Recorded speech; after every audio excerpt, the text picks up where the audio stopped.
Bethel Brothers Hot Rods Project. Sam, today, gotta do a little bit of brake repair. My brake lines is leaking, can't get it tight enough. Stuff got stripped. Stick around, stay tuned, I'll show you how to bend up some lines. Alright people, this brake line that runs over here, down around the back, and then down here, that one's leaking because of that hard bend. I can't get it tight enough to stop leaking, so I'm going to have to bend up another one. Back here in the bed of sand, that's what the brake line came in. Classic tube. Here's some of the tube. I'm going to have to unroll that. It kind of boogered this fitting that goes into the flex line, so that one's got to be fixed. Plus I'll bend a different line and I'll show you some tricks. Stick around, people. Okay, so I got the part out. This end was the one up by the master cylinder and it's good. But this end, when Joe was helping me tighten it down, he wrenched real hard and boogered the end. So that end's got to come off, and if you kind of look, because of the pressure it was under, it got bent. So it wasn't able to hold because of that little stupid angle down there. See, you can even see some space. Sorry, this camera doesn't zoom in or focus too good. That's what happens when Joe buys cheap. Oh, it looks like I got some blood coming out too. It was in there pretty tight, so I gotta unroll this. This is the last what I have, so if I screw this up, it's screwed. So hopefully I don't screw it up. I gotta cut that end, or actually this end, because I need this fitting. And then I'll put a new one on that one since that's so boogered. What I'm going to do on this one is I'm going to make it longer and then have it more of a straight piece and then do the bend. And hopefully that'll alleviate the problem.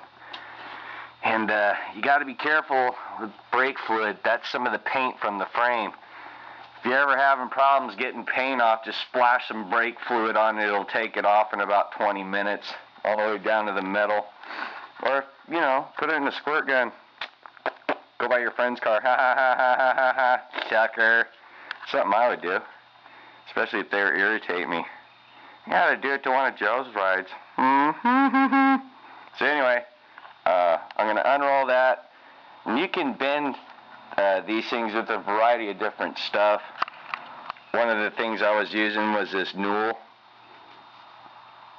And it has this nice little indentation that fits perfect, so I put it in there and then would roll it. Or you can use just about anything. I even used this, that angle bender thing that we have for ornate stuff. So just be careful when you're bending it. Like you can see on this one, I made marks. Bend there. There's another mark. I don't know if it shows up too well, but trust me, I kind of made marks where I needed to bend it. See, there's another one. So that's how you do it. I'm just going to follow that shape again because it was pretty much right, just except change that and probably triage this. Okay, so I got my piece cut to length, and I'm going to use this flare tool. See, it's all conical. Just put it over the end. And Bubba comes over and jumps on you. Dude, get off. Yeah. Bubba's kind of in trouble. He's been... Hey, man, are you eating that? Don't pick up paint. Just tighten it down until it flares up. You'll have to come back to it, but basically you just crank it down. There's little grooves in here that hold the tube.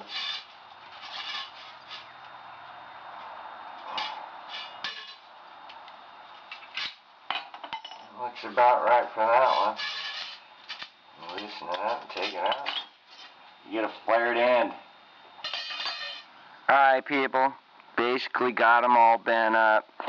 This is the old one with the short shank action. That's the new one. See how much longer it is? Longer. It's because I kind of got some frame rail action going on and I can't really get in there, so my objective is to kind of push it through, put the flex line on, put it back through, put the retaining nut on, then attach that in. But getting that tight, I'm going to get that tight on the outside. That way it's a little bit easier. Push it back through, put the retaining nut on, then come over here and hook it back up to the master cylinder. We'll see how it goes. Alright, I got the brake line hooked up, and now all that's left is to crack this fitting so gravity bleeds. Oh, we're leaking already. I think that's just some residual. But that's what you do. Let it drip out. Just got to watch your master cylinder. I think that's why it wasn't draining to the other brake, because this one was getting line in it, or air in it. Seems to be all good now, baby. Line's holding, not leaking, no drippy. It's all pretty good. Still follows the line that I wanted, dives around, misses the headers. See, plenty of clearance. That difference down here, that's like 6-7 inches. So it's not close to that collector, it just kind of looks that way. See, lots of space. It's way down there, I can't even reach it. Alright people, that's pretty much all I have for you today. Gotta let that stuff drain, you know, sometimes stuff happens, get some setbacks. You never know. Hopefully this stuff was helpful for you. Thanks for tuning in and watching Bethel Brothers Hot Rod. Peace out, baby.